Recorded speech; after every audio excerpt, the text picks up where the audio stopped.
Oh man, what are the odds that I'm moving so much stuff around here? I kind of had to rebuild J360 radio on the side. Well, at least one of the outlets for it. It was just kind of like building a monster, putting it together piece by piece because we are going to wreak some havoc on the airwaves. It's that perfect time of the year again. It's Monster Fest 2024. Let's get it started. Take it away. Welcome to the J-Man Show here on J360 Radio.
Hey, how's it going, J360 Legion? Welcome to the J-Man Show 350, baby!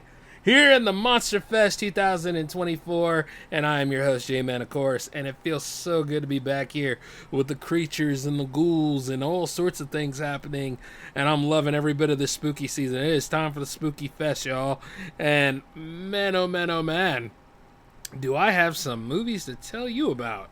That Cerberus movie was pretty well done from what I can see. I definitely love the design of the monster and all. I'm surprised that they don't do much more with that character of Cerberus. You understand what I'm saying? But then again, when you got werewolves being all the rage, maybe it's a little too much. I don't know. But I'm just saying, if you ever get the chance to catch Cerberus sometimes, definitely check it out, And I will have to give you a Monster Fest rating for that soon. But, I gotta say, that's easily a 4 in my book. Oh, look. I know how it is, and I'm not trying to do the IGN grading. I'm just saying, sometimes a 5 can be hard to come by sometimes. At least I'm doing 5. I'm not doing 10 like they do. Where everything's a 7, and all the good stuff is usually a 5. I don't know. It's just weird what IGN. And they know it, and that's why they keep on doing the things that they do. But I'm not here to talk to you about review sites and their warped way of thinking. I am here to put you into my warped way of thinking because it is Monster Fest, and of course, a lot of people look forward to the nightmare tales that are about to take place. So, we have a couple tonight, and then of course, I always try to look and see what 2-sentence stories are out there. Speaking of which, it's just weird because I remember last time we did the Monster Fest, I was talking about the Delaware swamp monster that comes out of the Great Cypress Swamp, and something, it bothers me that it's been debunked. You know what I mean? Because that is just one of the things that Delaware has, and the fact that the Great Cypress Swamp has a lot of folklore that surrounds it, such as the body of many people laid out inside of the swamp. That's just perfect. But I understand why they gave it up, though, because the hoax. Because hunters were going around there trying to get the monster, and, we just can't have fun anymore without some gunplay going on. So, yeah, that's a very sick joke. But I'm being perfectly sarcastic about that. We just can't have great things without other things coming in to ruin it. And you know how we always have something that starts, and then, things go too far. It's wild. It's wild. But I will say this, though. I'm sure there's a cryptic out there somewhere. I am very sure that there is. We do have that Chesapeake monster, Chessie. So, I gotta say, there's something living out there in that swamp. You know what I mean? And why don't I take a drone and fly through it at night? Oh, yeah, that's right. State ownership. Damn it. Yeah, but then sometimes, you don't want to disturb what the monster goes through because it has every right to exist just like we do, so it's like little things like that. But I digress. And I don't want to give anybody any ideas, especially some tourists out there. And before you say too late, let's go on ahead and dive on into one of our first stories for tonight. The story that you're going to listen to is coming into play right now. Our first tale tonight is called The Woman in the Window. Charles Perry was a soldier in the Civil War, but he wasn't always fighting in battles. Sometimes his job was to go nearby farms and houses to ask for supplies. Because of the war, people knew the army needed milk, eggs, water, and other things like that from time to time. Charles was looking for houses to get supplies from one day when he found an old farm in a part of the county he had never been to before. Smoke was coming out of a chimney as he knocked on the door and asked to come in. No one answered, so he knocked harder and told him that he was a soldier who needed supplies for the army. But still, no answer. At first, he decided to look for another house. Maybe whoever lives out here left and forgot to put the fire out, he said to himself. Charles started walking away when he noticed something in the upstairs window. A beautiful woman was looking down at him. She had flowing brown hair and wore a pink silk dress. This made Charles change his mind. He forced his way into the farm and called out for the woman. "Why didn't you answer me?" he asked. "Don't you know I'm a soldier? We need supplies." He didn't get a reply, but the fire was still burning and there was food at the table, so he was sure someone was in the house. Charles headed up the stairs and called out for the woman, but still got no answer. He searched every corner of every room and couldn't find anyone. Maybe I'm just imagining things, he told himself. He was about to leave when he saw the woman out of the corner of his eye in one of the rooms. It looked like she snuck into a closet door he had missed when searching for her. But when he made his way over to the spot, there was no door at all.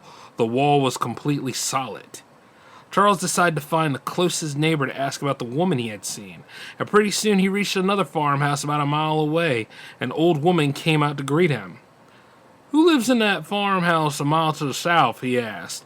"I saw a woman in there, but now I can't find her." The old woman seemed confused. "No one lives in that house anymore," she said.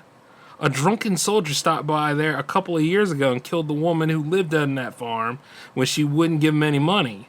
It was very sad. She was a beautiful girl. She had pretty brown hair and always wore her best pink silk dress." Charles couldn't believe it. He went back to that old farmhouse to see for himself. "That old woman must be crazy," he said. But when he got there, the smoke wasn't coming from the chimney anymore. Inside, there was no fire burning, no food at the table. The place was dark and filled with cobwebs, and the only sign that someone had ever been there was his footprints on the dusty floor. Interesting. Very interesting.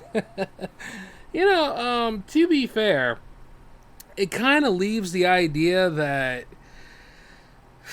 in them times, though, it is one of the amendments that you do give your home to, you allow a soldier to live at your home if they're in a moment of need and stuff, especially during wartime.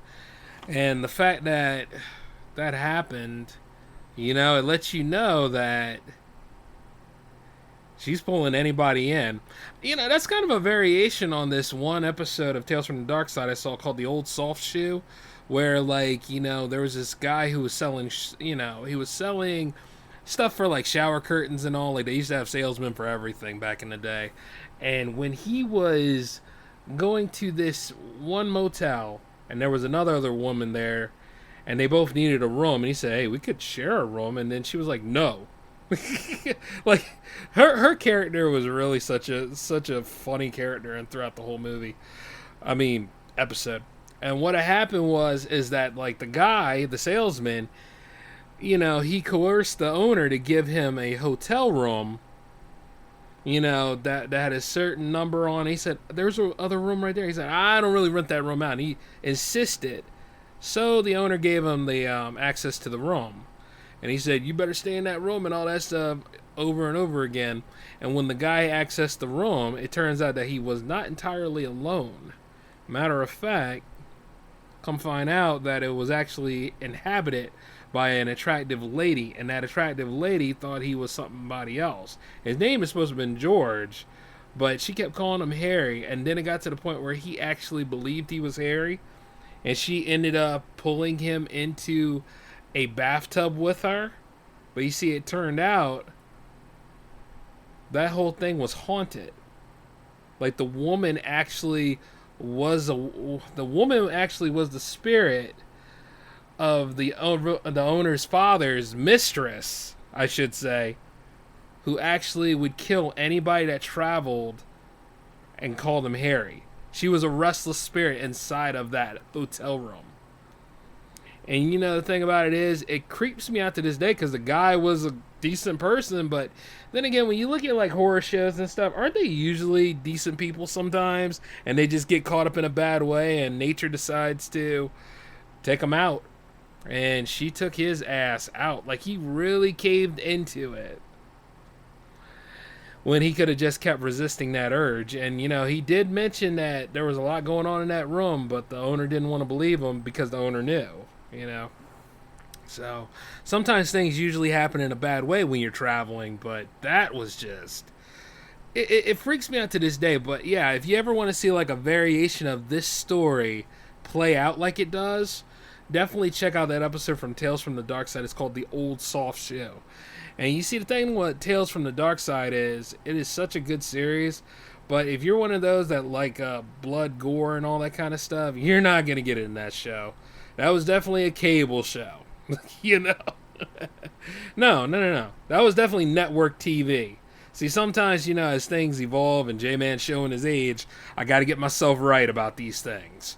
So, yeah, but that was definitely network TV, and they only allow you so much stuff.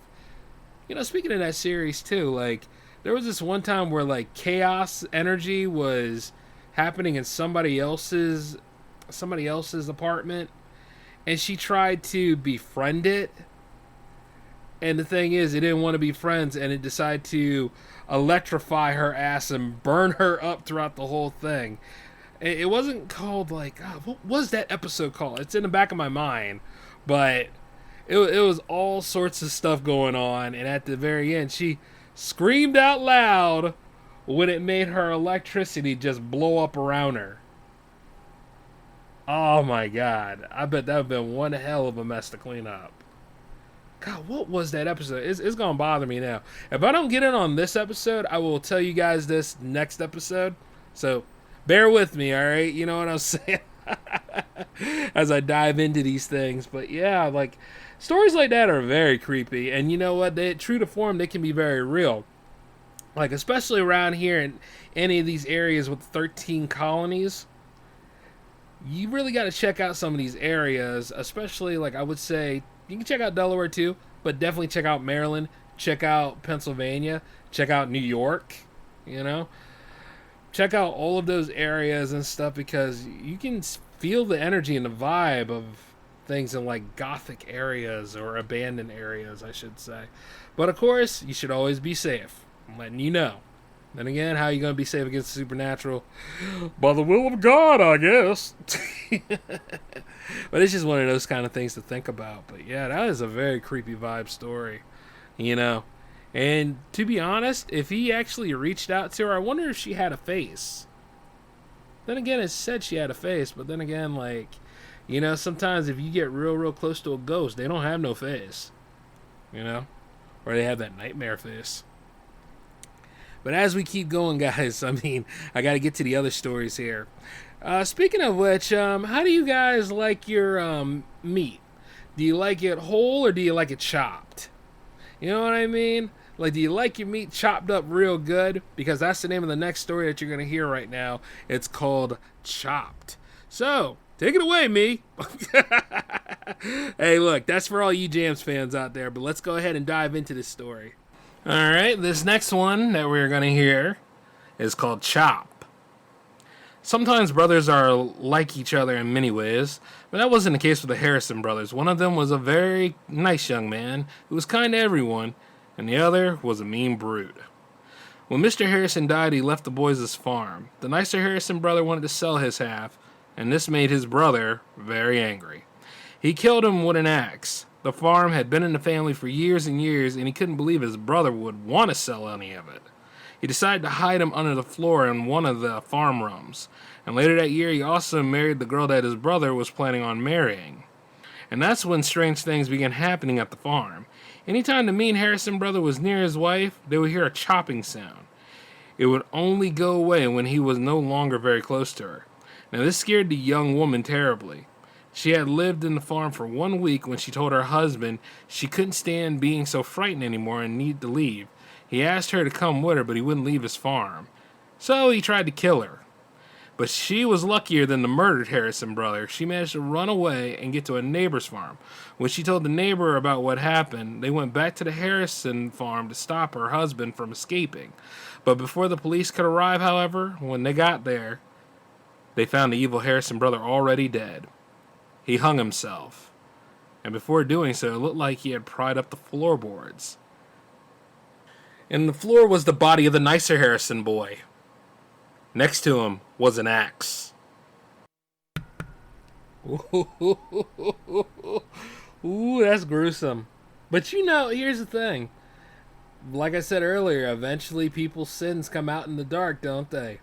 I mean, usually you look at people when they get into situations like this, and you can only run so far. Like, eventually, whatever wrongdoing you did, serious wrongdoings anyway, they're going to catch up with you. But, I mean, if anything, do you think that it was the massive amount of guilt? Or do you think, like, the brother finally came back and said, "Oh, you going to kill me and steal my girl, will you, brother? You won't get to consummate that marriage." Because, back in the day, they always had, like, stories like this where, like, whether they be two brothers or two best friends, and for some reason, they always had to go after the same girl. Like, there isn't another girl out there or any other stuff, Not so with me. Like, I always knew that there was somebody else to go mess around with. They may have a bigger booty or they may, have it all together for themselves, and that's just enough to pull me in. But, I don't do that Popeye Bluto olive oil thing. I'm just being honest. And the way that sounded a lot like a trip to Diddy's house, so forgive me. Damn. But, yeah. Guilty motherfucker. You had it coming. And some say they lived happily ever after, them two brothers.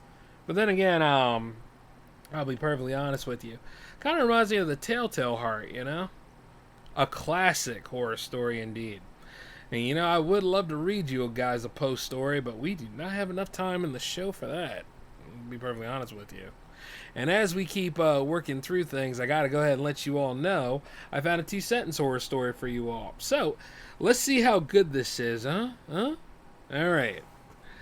I point the gun right between my wife's eyes as she slept. Closed my eyes and squeezed the trigger. I couldn't tell her that I had just spoken to the president of my son's college, letting us know that he had committed suicide in his dorm room.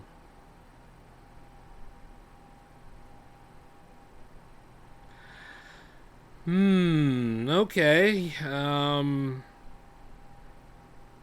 Yeah, I can see how accurate it would be. It's not the best one I heard, but, I can see how accurate it would be. And plus, he said letting us know. It should have said letting me know. So, whoever wrote this, not bad, but, keep refining your technique. Yeah, 2-sentence horror stories are actually really, really fun. So, that's not bad. You know what I'm saying? Let's try this one. This is the best place to hide ever, thought the child. Nobody will ever look inside of this old abandoned refrigerator. Oh, shit. That's a good one. That's a good one. Oh, man. Like, speaking of which, kids always put themselves in, like, situations like that where they're always in, like, some container or they're always in some place where they're always trapped up in, and they did it because they were curious, I'm telling you, there's always a situation where it could either be a child or it could be somebody that, either a jilted lover. It could be, like, some issue where past tension needs to be resolved at some point. Or you know what? Like we said earlier in the beginning of this episode, it could also be you wandering in the wrong place or the wrong area at the wrong damn time. You know? It's just like how why certain killer shows are really, really interesting. Or, like the classic babysitter tales. Babysitter stories, depending on how they're told in structure, are just classic staples. You know what I'm saying? And that's why I would like to say like some of those slasher movies work so well. 'Cause, I mean, you don't know about that house and everything. I think what was that one? There was a movie called The Glass House with Lily Sobieski in it. Like that was really, really messed up. Especially when you find out that the Guardians were responsible for why her parents died, and then they were coming to wipe the kids out too. I don't think yeah, actually, no, I take it back. I was about to give the wife a pass. I don't know why I do that. You know what I mean? With some horror movies, like, I don't know why I give, like, the wife a pass. Because, you see, the wife sometimes can be an agency much like her husband is, and at the same time, can be worse than her husband is. The husband is more of an active participant. The wife sometimes, is inactive, genteel, and sweet until you realize she poisoned your ass or found a way to nullify your inner workings and stuff to the point where you can't get anywhere and you're just like a lifeless lump trying to move around. Or, you ate something and then all of a sudden your mouth gets real, real numb. Oh my God, I would hate scenarios like that, Like, say like you're just visiting for a little bit, but it turns out they want you to stay. Oh my God, yeah. The party that you will never forget. Woof. Oh my God. I mean, there's been plenty of scenarios and plenty of stories like that. And then, like, of course, I think a lot of y'all look into, like, a stranger calls. Honestly, looking back at the classic one was okay, but it had more to it.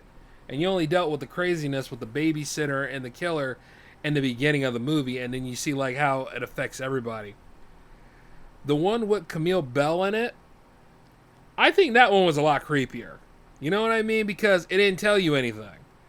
Because like where she was going through stuff and she legitimately was just trying to watch out for the kid, which was her job.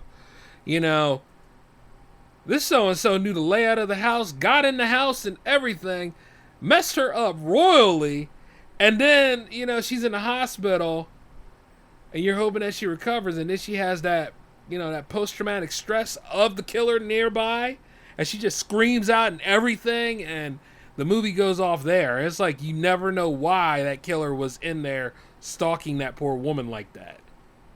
That is really twisted, But I also say the same thing about Black Christmas, too. Like, the remake, whatever. But, the original with Olivia Hussey in it and John Saxton as her father, that was creepy,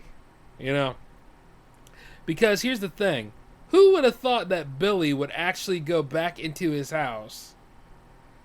And I don't think you really knew that his name was Billy until the end. And the whole time he's screaming out for Agnes. Or he even said, Agnes, I'm sorry. Or that moment where there's the standoff, right? And then like he's peeking in through the friggin' door and his eye is looking right at you. And this is not like some, this is not like some mutated eye in that remake and all that stuff where it was yellow. This was like pretty much a stranger is in this house or used to live in this house, killed his sister, busted out of the psychiatric hospital just to come home and make amends for his sin, but realizes that a sorority moved in and he didn't like what he saw. And he's pissed.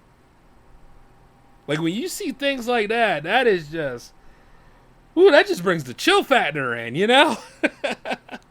But yeah, and then, like, there's the whole concept of, guess what? Everybody's dead and all, and, like, I think, didn't, like, Olivia Hussey went back to sleep or something like that because she was pregnant, but the thing is that they thought it was her boyfriend that was doing the killings and all. So, the police got the bodies and everything else, and she went back to bed. But the thing about it is, Billy was still up there.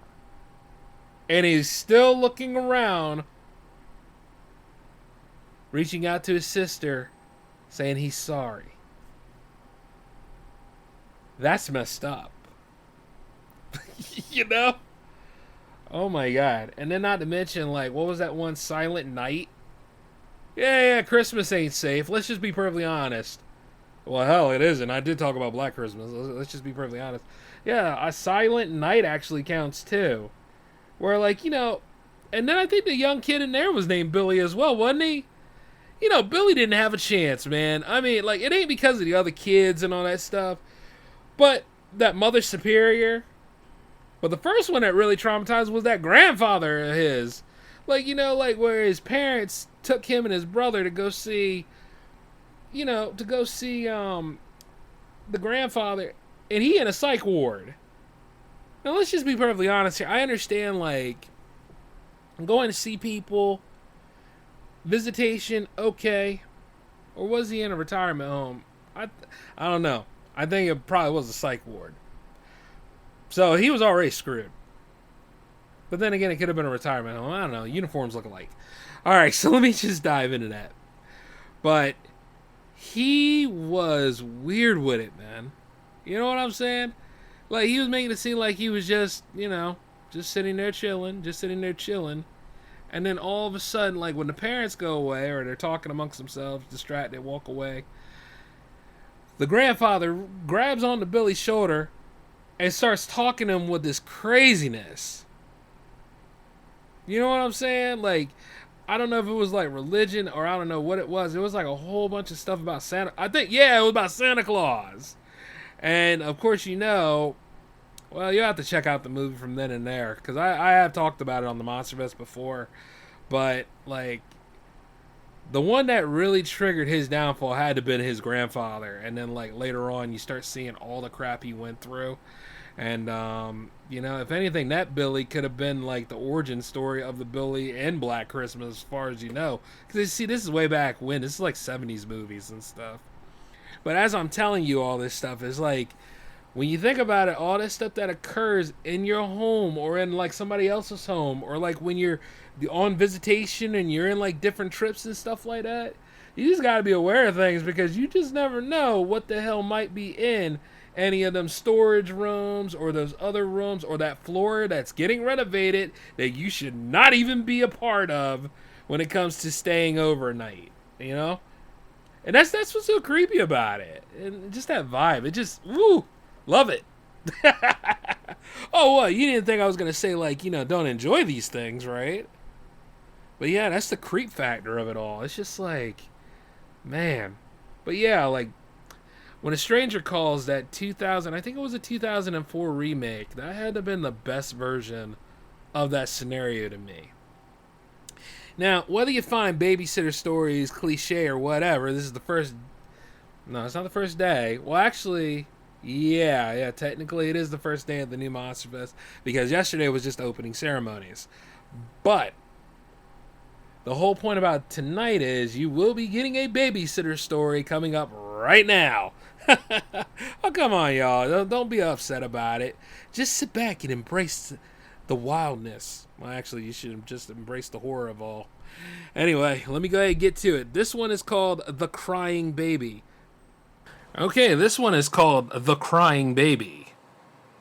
Lynn and Bobby's parents had gone out for the night, so Sam was babysitting them. Everything was normal for most of the night. They played games, watched TV, and told jokes. By the time it was dark out, they were all sitting around the TV downstairs watching the show. But soon they heard a noise that didn't sound like it was coming from the TV at all. "Did you hear that?" Sam asked the children. Bobby and Lynn both said they did.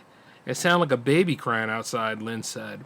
Sam agreed that it did. The crying seemed to be coming from right outside the front door. "You two stay here," Sam said. "I'm going to see what's wrong." "Should we call the police?" Bobby asked. "Wait for me to get back," Sam said. "I'll call them." Sam headed upstairs and walked out the front door. A few seconds later, the crying stopped, but Sam didn't come back in right away. "She's probably trying to calm the baby down first," Lynn said. "She'll be back," but she didn't come back. Many minutes passed. Lynn and Bobby started to get very scared. They both looked out the window, but didn't see anyone. They thought about going outside to look for Sam, but they had been told to stay put. The children tried to call her, but no one answered. Bobby finally decided to call the police. When he told him what happened, the officer on the other line told him to stay put. He was sending someone over right away. The officer made them promise not to go outside in the meantime. The police got to their home very quickly. Bobby and Lynn asked where Sam was, but the officers wouldn't say anything until their parents got home. One officer sat with them around the TV while another waited outside by the door. Bobby and Lynn's parents got home about an hour later. When they saw a police car in the driveway and an officer waiting at the door, they rushed inside and asked what was wrong. The officers told what happened. They told Bobby, Lynn, and both of the parents to call the police if they ever hear a baby crying outside again. There was a killer loose in the state playing tricks on people by using the recording of a baby crying outside people's homes. When someone had come to find out what was wrong, he would force them into his car and drive off with them. Only one person managed to escape this trick so far, and that is how the police knew about it. The killer usually played his trick on babysitters. Whew, so yes, the chill factor. Indeed, it still hits if you know how to do it. You know? I'll give you something even more scarier, especially for those that are on Red Circle. You know, the ads, they're in this episode. Matter of fact, they're right here. Yeah, you know what I mean? Like, hey, what'd you think I was going to do? I can't go ahead and pass the show without getting a little bit of those extra ends. Come on now. Give up some for the content here. You know. Well, yeah, guys, I mean, horrible stuff like that. And, you know, sometimes I think when it comes right down to it, that also had a little bit of the one time where the girlfriend was in the car waiting for her boyfriend to come back after he found out what's going on. And the thing is, he did not win the fight against the killer, and like the boots of his the bottom of his shoes was scraping against the top of the car, so that noise that she heard was pretty much his feet. Yeah, see, like little stuff like that. But, you know, like I said, they still hit to this day, and they are part of the culture. So that's why, like, folklore is very important when it comes to, you know, giving out these scary stories and everything. But, man, the idea, just thinking, like, when you say that... Actually, isn't that one of the rules, too, of horror films, that you never say that you're coming back because God knows you're not? Among other things. Yeah. See you in hell, sir. You know, stuff like that. Or like, yeah, you know, you think you were strong enough to handle the incidents and all, but you weren't. And you know what, though? That idea of the strong boyfriend coming in to solve the problems, yeah, that usually goes well in these kind of stories and everything, too. Nah. Or like the roommate that was very studious and nobody had nothing to worry about. That is until you see in the morning that aren't you glad you didn't turn on the light? Wild stuff to think about. But yeah, like I always say, man, I mean, I'm glad to be doing this another year for you guys. And like I said, more and more Monster Fest stories are going to come down the pipeline. In addition to like some other historical things that I need to tell you all about. Like some unsolved mystery stories too. Like, I know that they never solved this one mystery where like... a man was on the balcony of a hotel in Baltimore, Maryland, and they never found like what happened to him. And even then, some people are wondering how he got on the roof in the first place because there was no way to stand on that roof. But like a lot of like, what was it? It was like some of the people that worked in that hotel actually, you know, saw him up there somehow. You know, Baltimore got a lot of history with that. But then again, you know, it's one of the many places of Edgar Allan Poe. So, you know. But, yeah, some things to dive into as we go through the Monster Fest this time. But, you know, it's always fun to go ahead and think about these things and just wonder where we go as people. And maybe we got some more newer things that are happening. But then again, I don't know, because stranger things happen even in this future. So, yeah. But anyway, though, as we are keeping on moving and everything, should we go with another 2-sentence horror story to cap it off for you guys? Or then again, you know what? I think that chill I gave you not too long ago is still pretty icy, but let's see, like, what other stuff we can find. Alright, check this one out. My best friend texted to say that he was stuck in traffic, but he was really looking forward to seeing me again. In the dark, sitting next to my dead wife's body, I chuckled, knowing I had even more time to prepare the basement for his arrival. Oh, damn.